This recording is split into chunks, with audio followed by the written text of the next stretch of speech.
El proceso contra Jan Hus, celebrado en el convulso marco de principios del siglo XV, constituye uno de los oprobios judiciales más significativos de la historia eclesiástica y el detonante de la posterior reforma en Europa. El juicio se inserta en una época de profunda crisis institucional para la Iglesia Católica, la cual en el año 1409 se encontraba fragmentada bajo la dirección simultánea de 3 papas, lo que avivó debates teológicos cruciales sobre el origen de la autoridad sacerdotal y la primacía de las Sagradas Escrituras frente a los dictados pontificios. Influenciado por las tesis del teólogo inglés John Wycliffe, quien sostenía que la virtud personal y la Biblia debían anteponerse a las decisiones de la jerarquía eclesiástica, Jan Hus, un respetado predicador de la Capilla de Belén en Praga, comenzó a divulgar estas ideas en lengua checa con un enorme arraigo popular, distinguiéndose de sus contemporáneos por su firme empeño en que su propia vida fuera un testimonio congruente de sus prédicas. Esta postura provocó que en 1410 el arzobispo de Praga, Zbigniew Zajíc, le prohibiera continuar con sus sermones, ante lo cual Hus decidió apelar directamente a Roma. No obstante, la Santa Sede respondió excomulgándolo por herejía, lo que empujó al pensador a apelar a una instancia que consideraba muy superior, Jesucristo, un acto de gran rebeldía que ponía en entredicho de manera directa el monopolio de la máxima autoridad papal de la época. La inminente condena de Hus se vio temporalmente frenada por un intrincado juego de alianzas y disputas de poder entre la nobleza y la corona. El emperador Segismundo acababa de deponer a su hermano, el rey Wenceslao IV de Bohemia, quien al no acatar la disposición real encontró en la nobleza bohemia un sólido frente de resistencia que cerró filas en torno a Hus para convertirlo en su protegido frente a la persecución de la Santa Sede y del emperador.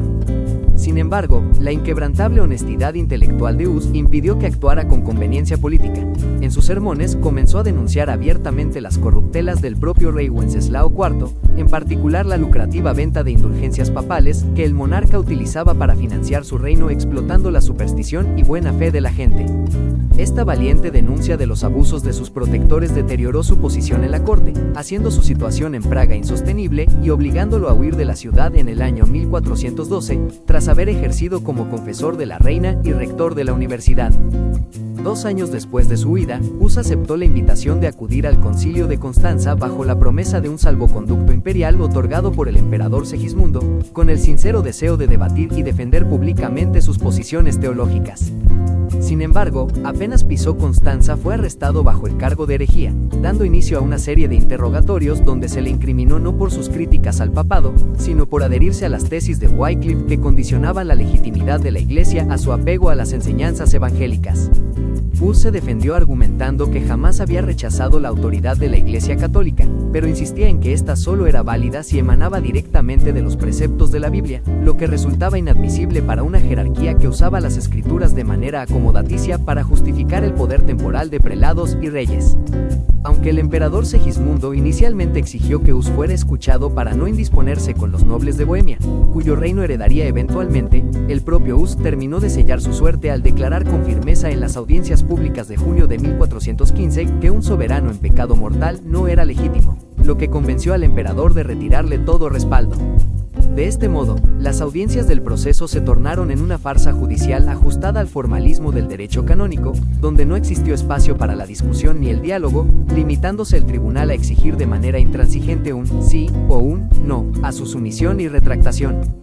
El 6 de julio de 1415, tras ser oficialmente condenado como hereje en una ceremonia rodeada de Fausto en la Catedral de Constanza, Hus fue conducido a orillas del Rin para ser atado a una estaca y quemado vivo en la hoguera.